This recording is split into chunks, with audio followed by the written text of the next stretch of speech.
second TUT, but the actual first one that I'm seeing with you, unfortunately I had flew the last one. Sorry about that. I hope you got to look at the video that I did for you. And we're just going to, in this TUT, we're going to be just looking at Unit 2 and talking about the assignment for Unit 2 and looking at one or two things from Unit 2. And there'll be a lot of time if you have any questions about any aspect of the course, especially the first and second unit. Then you should have got your first assignment. I did mark it, and it was all sent out to you this morning. So you're either very happy or maybe disappointed about your mark, and some of you didn't actually submit. And we'll look at that. I'll go look at some of the extracts from that assignment and looking at what was well done and some areas that can really be improved on. And then because it's such a foundational thing, the whole thing that we did in Unit 1, and I think there's still a lot more clarity that is needed. We'll be answering a few questions around Unit 1 still, especially because Unit 2 is a multiple choice, so there's not that much to talk about in terms of the assignment. So let's kick off and look at Unit 2. If we look at the readings for Unit 2, okay, you can see Unit 2, there are two readings, the Sandrock reading and the Woolfolk reading, and they're all about moral development. And they cover similar ground, but they have different examples, so you need to go through those two readings. And I'm going to show you now, just to remind you about the question.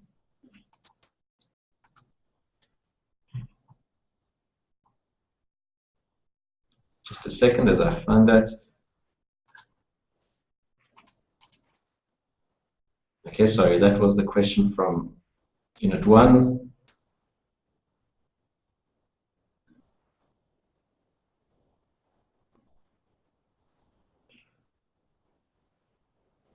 Sorry, I'm just getting used to this for the first time. The assignment for Unit 2. Okay, I don't have that assignment on here, but if you look at it, I've got it. I'm afraid I've got it here. I'm just going to read it off my computer.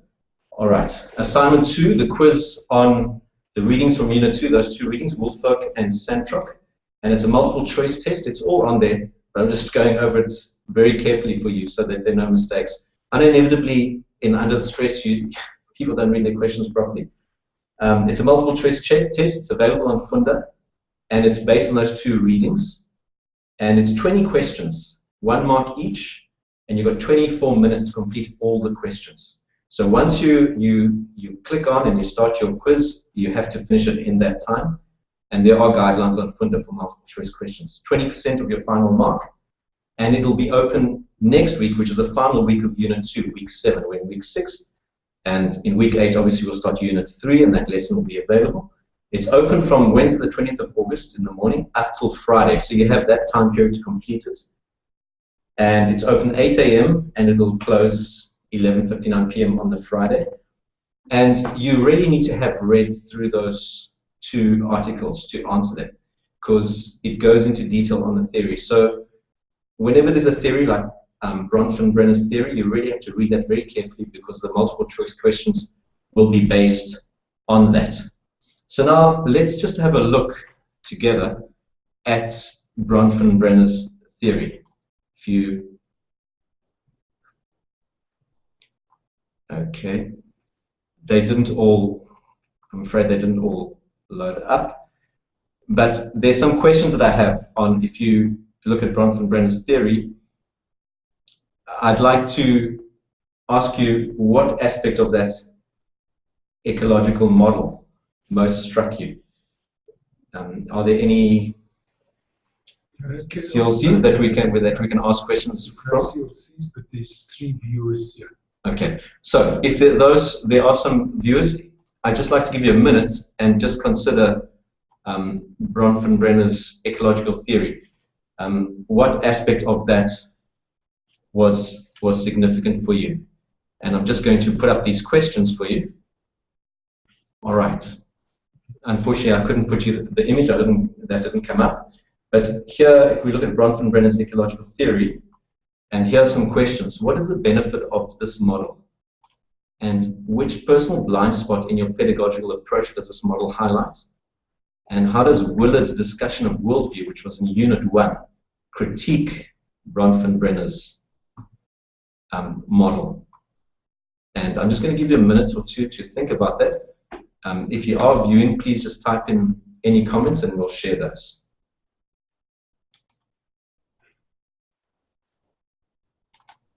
Okay, I'm just going to put the questions in.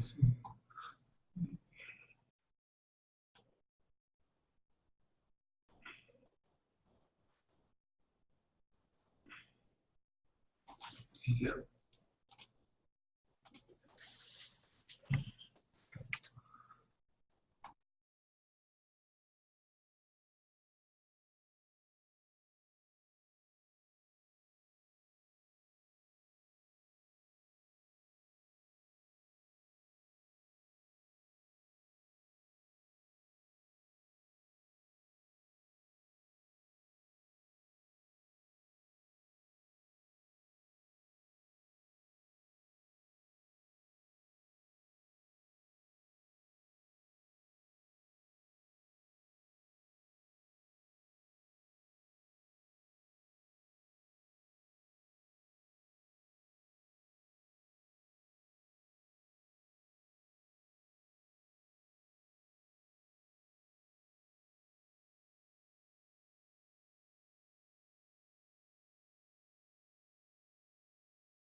Right. Okay, there was one interesting response, and that person said, I like the fact that it takes social context and environmental factors into account when looking at development, and it highlights the nature versus nurture debate. However, it does not take biological or cognitive factors into account. That's an interesting comment, and I think if you look at the model carefully, it doesn't exclude biological or cognitive factors. When you see the self in the center, it's assuming that. And especially if you look at the model, it's got that chronological aspect, like cylindrically, and it assumes it's a development through time. And that is where you'd also put in the biological and cognitive factors. But I think the point I wanted to raise in terms of Dallas Willard's discussion of worldview is that worldview is something that everyone operates out of. And everyone's really operating out of a religious foundational perspective. Even if you say, well, no, I'm a neutral person, I just believe in a secular state or state of affairs, that is itself a worldview.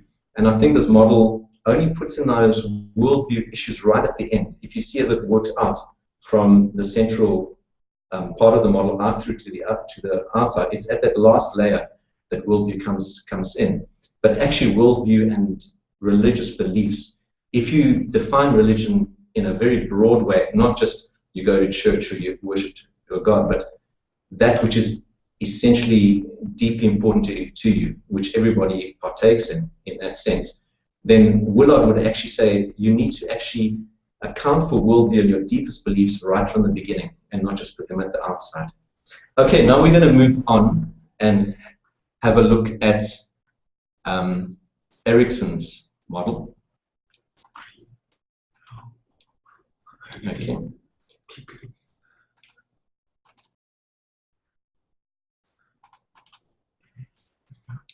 Okay, so you can see there, I've only taken 5 of the 8 steps up to adolescence, where that would be where you're teaching from primary school through to high school. And I have some questions around Erikson's model. If we look at these questions, I'd like you to just consider them.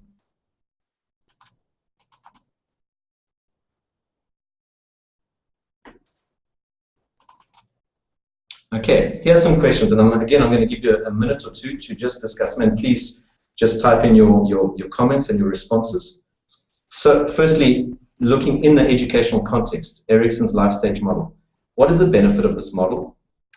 And in what way can it directly inform your teaching practice? And again, this is quite important. How does this model resonate with biblical themes? So I'll just give you a minute or two to think about that. Please type some responses.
Okay, let's have a look at this model. There weren't any responses to this, but let's have a look at this model and just consider these questions. Okay.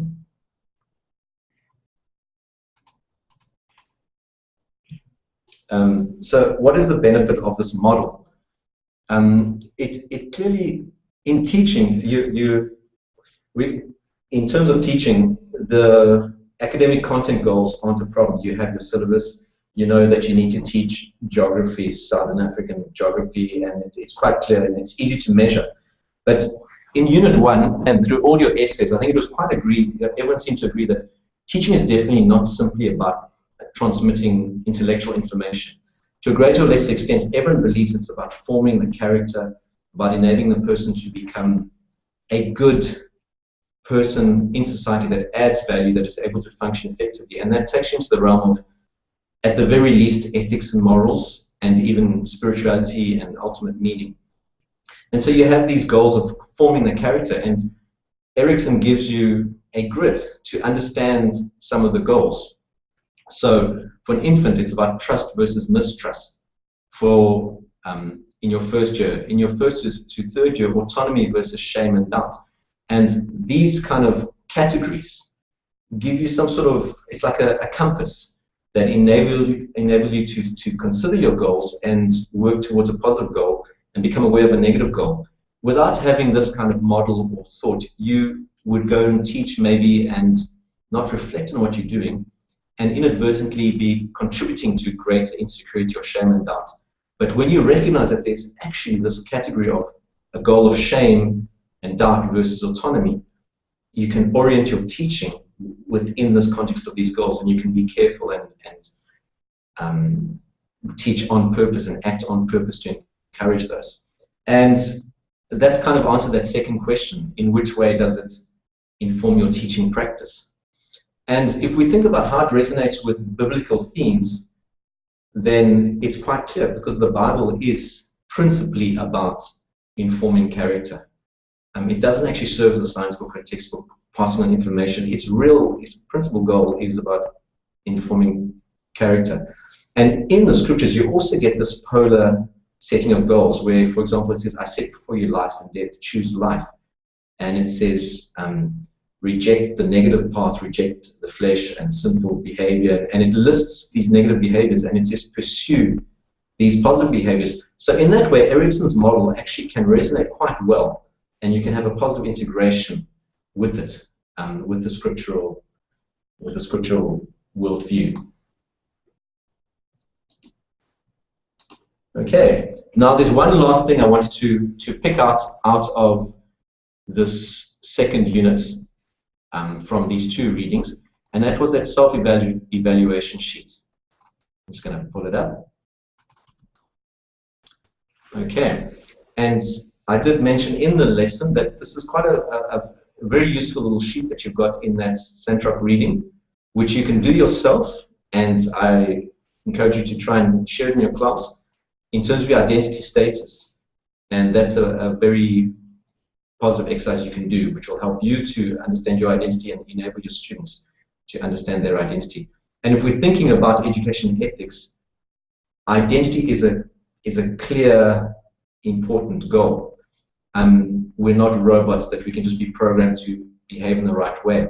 Our behavior is so linked to our self-image and our identity. And you can speak volumes about that. You can see that in scripture, you see it in psychology and in other scientific research. The verse in the Bible says, as a man thinks in his heart, so is he. So your identity issues are critical. And it can be argued that one of your main jobs as a teacher is to help form a truthful and positive identity in your students. So this little grid is a useful thing. I'd just like to ask, has anyone completed this grid?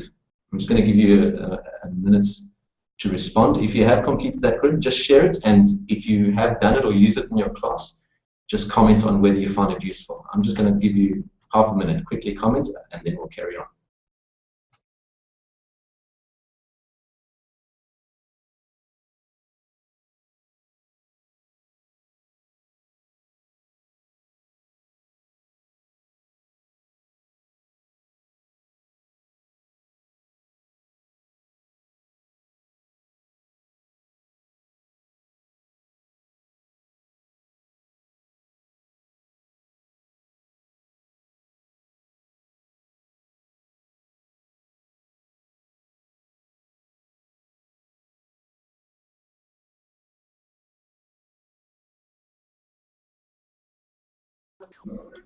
Okay, that's all I wanted to discuss in terms of Unit 2. And now I'd like to go over some of Unit 1, starting with the discussion of essay answers. I'm just going to show you some of the extracts from the different essays and just comment on them, some of the positive aspects in that first essay. Firstly, we're going to look at the actual essay, the assignment question, just to remind you of what was asked. Okay, and the brief was the nature and purpose of schools and the role of religion and morality in the schooling context. So when you get a question, you actually have to analyze each word and make sure that you're responding to each word. So quite a few of the essays were very general and didn't respond specifically to this question. It says write a critical essay, so it has to be academic and had to be academic and research, as all your essays have to be. So a few of the essays were more like they came across as just your spontaneous thought, as if you're having a little informal conversation, and they didn't fall within the academic requirements of academic writing. So it was a critical essay on the nature and purpose of schools, and that was, most people in their essays agreed on quite a diverse set of purposes for schools, and the role of religion and morality in the schooling context. So you really had to discuss religion, which a few essays didn't do. And in this essay, you must explain your own religious and moral context or beliefs, as well as how you see them being relevant or not to the schooling context. Most people, not everybody, but most people they came out forthrightly and they said, I'm a Christian or I'm not, or I was brought up in a very strict moral family and that's how it influences my teaching.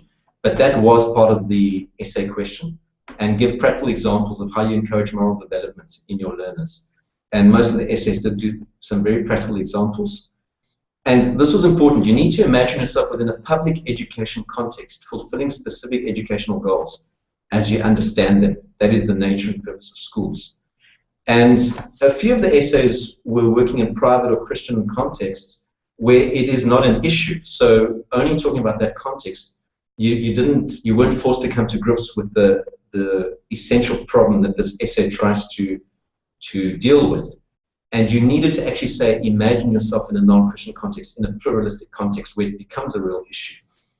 And then to further show that, the question asked, this personal explanation in schooling context must be placed within broader social political contexts, where there is competition for truth, where there is some people want a very religious society, some people want a very secular society. So you had to imagine that context. So there you were dealing with issues of plurality, the issue of separation of church and state, democracy and freedom of conscience.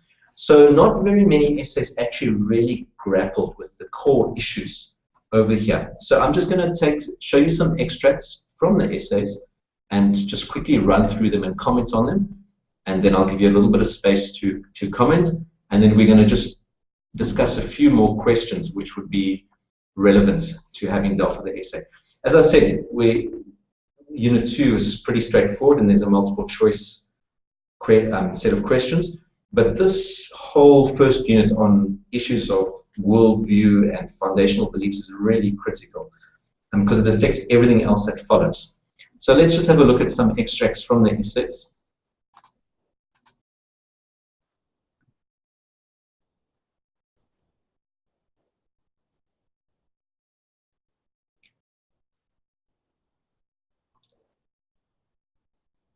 Okay, I'm afraid those extracts didn't come out, so I'm going to read them off my laptop. Sorry about that, they didn't upload.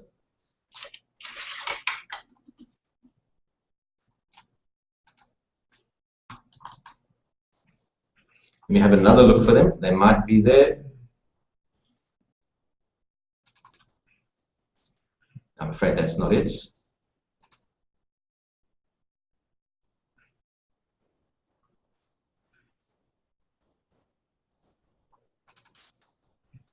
Yes, I found them. Right, let's have a look.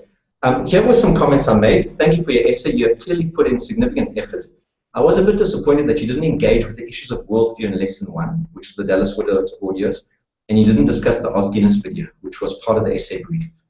The issue of the basis for our morality and the innately religious or ultimate belief dynamics underlying all individuals and institutions makes simply choosing a general ethical stance above a religious stance problematic. And I'm going to show you again very quickly, if you look at the second part of that question brief, over there, it was actually in the first part, just a second.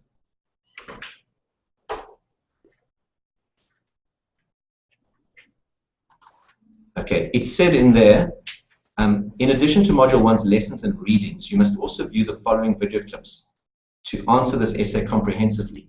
The Richard Dawkins videos and the Os Guinness.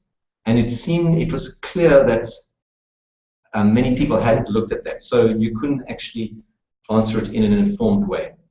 So that was the first comment. And so without having looked at those video clips, you were likely to actually simply say, well, it's quite simple. We don't have religion in schools, and we must just teach morality and ethics. And it seems like a simple solution. But if you listen to the Dallas Willard audios and look at the Os Guinness, you will see that that is actually not a fair solution, because that is one view actually unfairly dominating religious views. Let's look at the second comment I put in another essay. You have written clearly about being a Christian and demonstrating the love of Jesus in learning situations. Well done. Unfortunately, you needed to focus more on the specific challenge which this essay highlights. That is, the challenge of appealing to one's Christian faith as a valid and necessary aspect of public education. This is strongly contested, and much careful thought is required to avoid the extremes of Bible bashing or silence. And again, when we don't think of issues of worldview, think through issues of worldview and all of that, we're likely to be forced into one of these two extremes. You either think you have the right automatically to preach your Christian faith in a school context, or you think that religion should have no part in public schooling, and you are totally silent on that. But that is not necessarily fair, because there's a link between public education and people's lives. And if most people are religious, and we agree that public education is not simply about transmitting information, there must be somewhere, somehow, a space for people's religious values to be transmitted through public education. And the whole issue is that it must be fair for everyone. So much thought is required to work through that.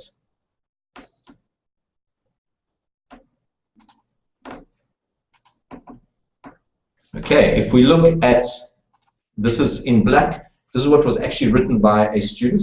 One can argue that schools must be faithless and only secular. Many parents today do not raise their children in any faith or religion. At school could be the only place where children are introduced to a faith. Therefore, it is important that there should be the truth, the gospel of Jesus Christ. And again, I raised in my blue comment in blue, what about the issue that many do not believe Jesus is the truth? On what basis do we promote Jesus? So again, the solution here that school could be the only place where they hear about Jesus, it's a problematic thing to say we can simply preach Jesus in the school, because many people don't accept that and they don't want that. So are we forced to silence them? And another student wrote, I think that faith-based education has a bad reputation because, as Michael Hans points out, there are no education in legitimate means by which teachers can impart religious beliefs to pupils. Because the evidence and argument in support of a given set of religious beliefs is always at best ambiguous, the only way of reliably imparting those beliefs is to resort to some form of psychological manipulation or pressure. And in this essay, that was an excellent quote which brought back some of the, which brought out some of the key issues. And my question is, what is your comment? Do you agree? So when in your essay, when you comment or you quote from an author, you actually have to integrate that into your mainstream of thought. And that was a problem in quite a few of the essays, where there were a whole lot of quotations, but they were just left there piecemeal. And you actually have to make them part of your argument. And this is the dominant belief that if it's religious, it must be non-scientific, it must be non-educational. And we have to have a real argument to challenge that. We do that on feedback. Yeah. Okay, there's a question here on feedback on your particular assignments. That was done in the blue in your assignments. Okay, here's another quote from another essay. According to an article, critical pedagogy doesn't propose that teachers or educators impose their own beliefs, religious and moral, on the students. This is where the questions arise, I believe. I believe that we are sent on earth to be disciples of Jesus, to introduce people to God and the Christian faith, and therefore bring people closer to God. But on the other hand, there's such a diversity of cultures and religions, and should we not respect each other's beliefs? With the growing diversity of children in schools comes the decrease in Christianity. And my blue comment in blue was, this is getting to the heart of the issue. I hope you deal with it in the rest of the essay. So this is the actual dilemma, that as much as any other person, we have the right to promote Jesus in the public sphere. And people have the right to have the opportunity. But the issue is that you can't do it in a way that doesn't respect plurality.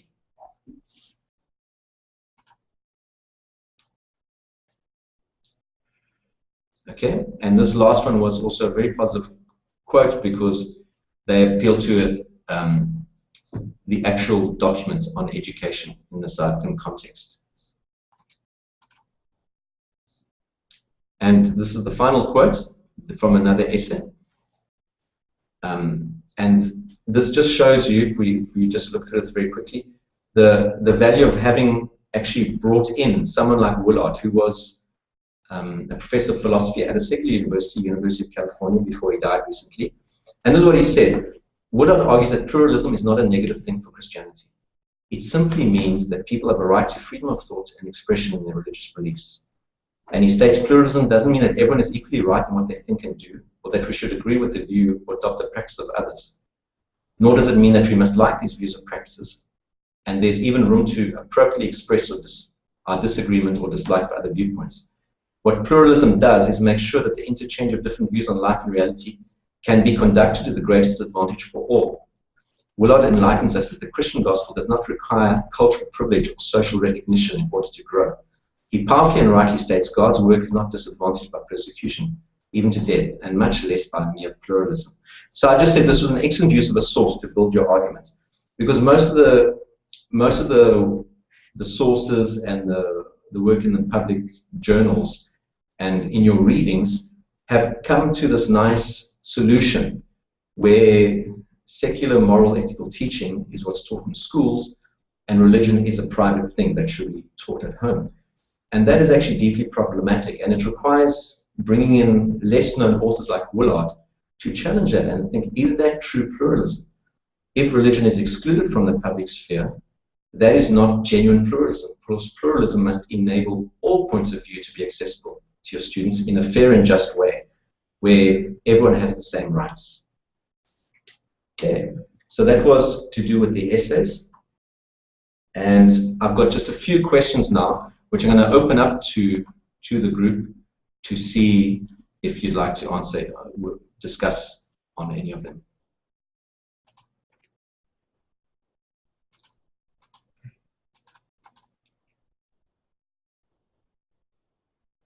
Okay. I'm going to give you a minute for each set of questions. Just please do type some answers. Here's the first two questions. Generally, morality and religion in education. What role should morality versus general spirituality versus specific spirituality, such as a Christian or Muslim worldview, that's a specific spirituality, play in a public schooling context? And the second question, how does considering their roles in the general public arena inform this question?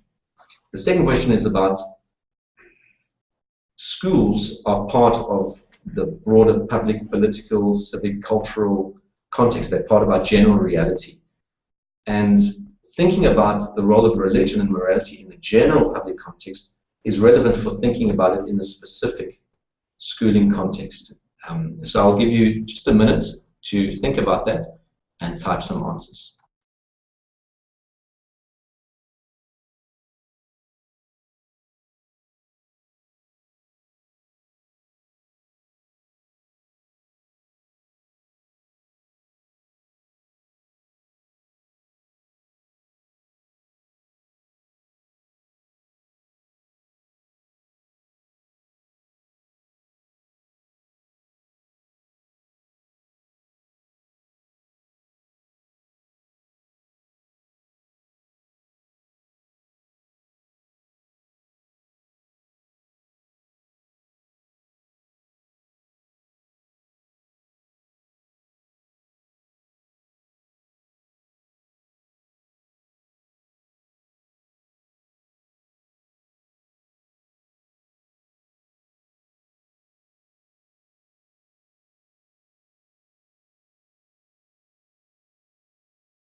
All right, there weren't any responses, but I'm just going to maybe give one or two thoughts on this, and I'll leave the questions up.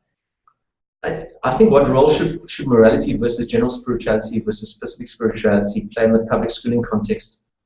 If you think about it, there is no single answer.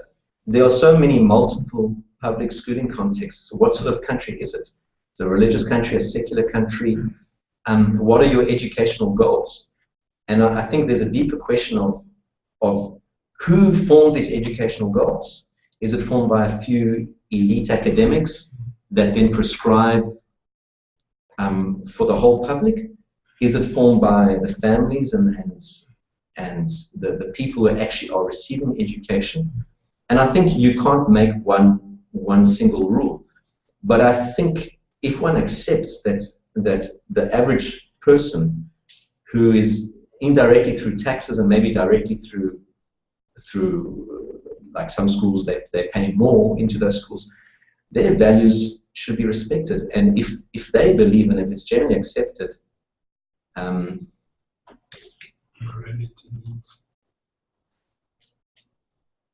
if it's generally accepted that the people who are being schooled should have a say in education, and it shouldn't be an elite few that are not connected to the families that suddenly determine what should be taught abstractly in the curriculum, then if in a community they want their values taught, there should be the possibility of spirituality being made available in the school in a fair way that doesn't contradict anyone and any minority groups. And schools that do that are actually doing a good job. If many, for example, Muslims are happy to send their children to a Christian school, and they actually make the choice. They're happy for them to sit in on the religious lessons, or they just don't participate.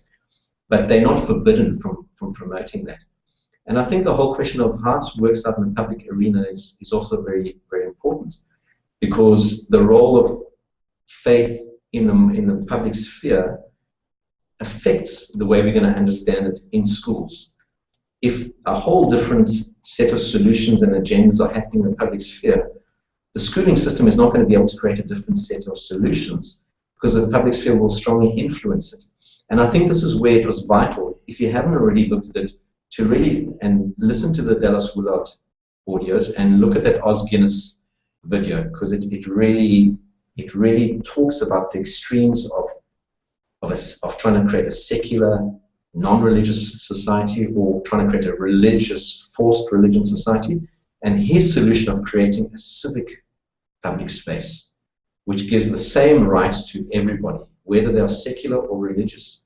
And that is quite a challenge. Let's have a look at the next set of questions that I had.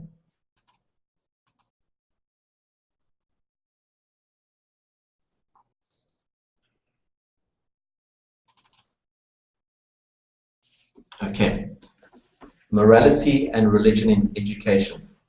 What is the major difference in teaching in a governmental versus a private school? And I'm just going to give you a minute again to have a look at that.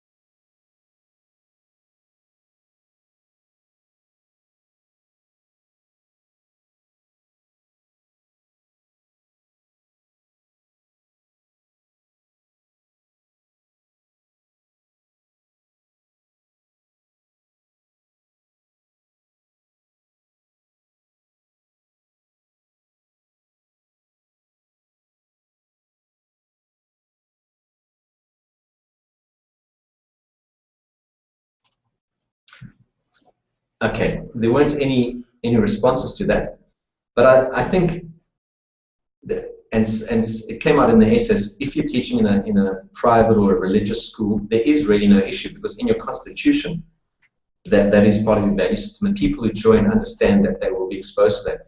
It's in the government school that it becomes a challenge, where pluralism is enforced in the constitution, and that is really where the issues come up.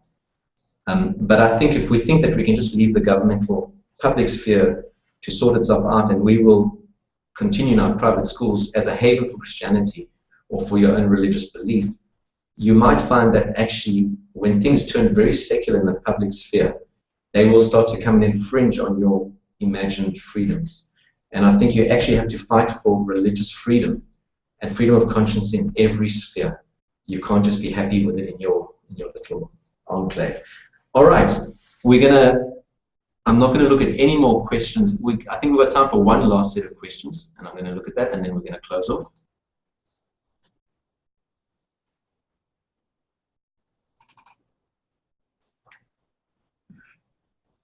No, that was Bronhofer's, I'm afraid.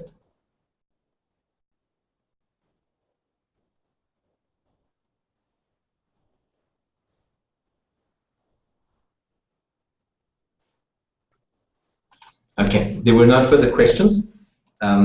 We've basically come to the end of the tutorial. If you have any problems or questions, please don't hesitate to email me. I'll try to get back to you as soon as I can.